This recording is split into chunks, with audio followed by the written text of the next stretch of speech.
Hey, welcome back to another video of AI Basics. In this video, we are going to learn how to get Grammarly on Apple Pages. You can't install it directly as an add-on like you would with Microsoft Word. However, you can still use Grammarly to improve your writing on Pages by following these steps. First of all, open up your preferred web browser and go to app.grammarly.com and log into your account, or create a new one if you don't have an account yet.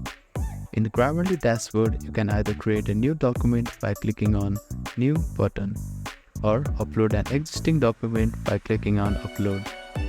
If you have a text in Apple Pages, you can copy the text by clicking Command-C on Mac and Control-C on Windows, and paste it by clicking Command-V on Mac and Control-V on Windows into the Grammarly editor.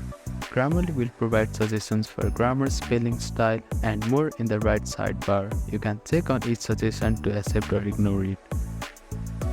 While Grammarly cannot be directly integrated into Apple Pages, this method allows you to utilize Grammarly's features to enhance your writing within Pages. By copying and pasting between Grammarly and Pages, you can ensure that your documents are polished and free of errors. Thank you for watching this video. Please do not forget to like, share and subscribe to our channel, and comment down if you have any queries.